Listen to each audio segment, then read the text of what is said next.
السلام عليكم ورحمة الله وبركاته. حياكم الله جميعا أحبابي الكرام، طبتم وطاب ممشاكم وتبوأتم من الجنة مقعدا. حلقة اليوم عندنا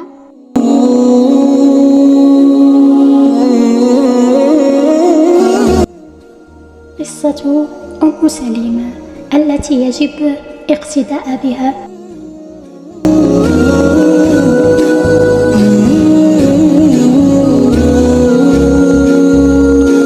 قصة أم سليم التي تدعى غميساء أو رميساء، وهي بنت ملحان رضي الله عنها، أم أنس بن مالك خادم الرسول صلى الله عليه وسلم.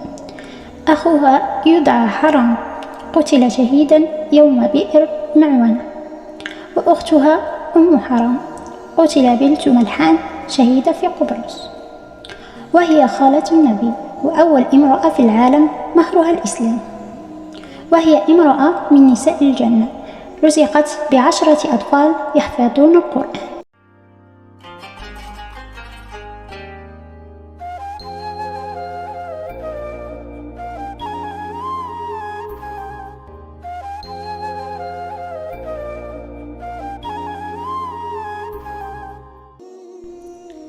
ولما آمنت رضي الله عنها ودخلت في الإسلام، جاء زوجها أبو أنس وكان غائبا، وعندما علم بإسلامها غضب غضبا شديدا وقال لها: أصبوت؟ قالت: ما أصبوت، ولكني آمنت بالله وحده.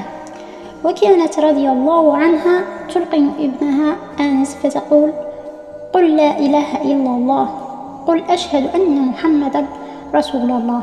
ففعل ولدها، فيقول لها أبوه: لا تفسد على ابني، فتقول: إني لا أفسده. عن جابر بن عبد الله رضي الله عنهما أن رسول الله صلى الله عليه وسلم قال: أريت الجنة فأريت امرأة أبا طلحة. وعن أنس قال: خطب أبو طلحة أم سليم فقالت: والله مثلك يا أبا طلحة أريدك، ولكن رجل كافر وأنا امرأة مسلمة، ولا يحل لي أن أتزوج، فإن تسلم فذلك هو مهري، وما أسألك غيره. فأسلم فكان ذلك مهرها. قال ثابت روي عن أنس: فما سمعت امرأة كان أكرم مهرا من أم سليم، ومهرها هو الإسلام. فلما دخل الإسلام وتزوجها فولدت له أبناء.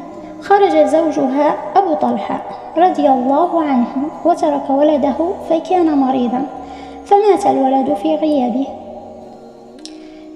والده. وعندما عاد أبو طلحة رضي الله عنه سأل عن ابنه المريض، لم تخبره بوفاته وقالت: إنه نائم. تزينت خنساء وقدمت له العشاء، ونال منها ما ينال الرجل من امرأته. وبعدها أخبرته بوفاة فلذة كبدها وكبده. قالت: يا أبا طلحة، أرأيت لو قوما أعاروا عاريتهم أهل بيت فطلبوا عاريتهم، ألهم أن يمنعوهم؟ قال: لا. قالت: فاحتسب ابنك. فغضب وعجب من تصرفها، وذهب إلى النبي صلى الله عليه وسلم وأخبره الخبر، فقال له رسول الله عليه الصلاة والسلام: بارك الله لكما في ليلتكما. فحملت رميساء رضي الله عنها بولدها عبد الله بن أبي طلحة رضي الله عنه. كان له 10 بنين كلهم قد ختموا القرآن الكريم.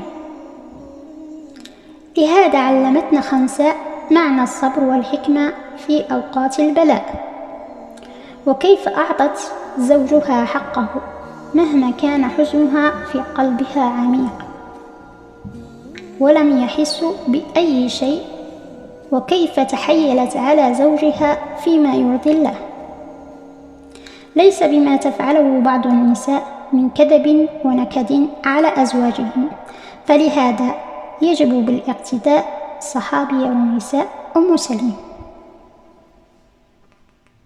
لي رب أغرقني نعما وبكل حنان يعطي، بيقين سأذيب همومي ويقيني بالله. إن ذقت الأوجاع وثارت في الروح تباريح شجوني، سأعيش مع الله لأني ما خابت بالله ظنوني.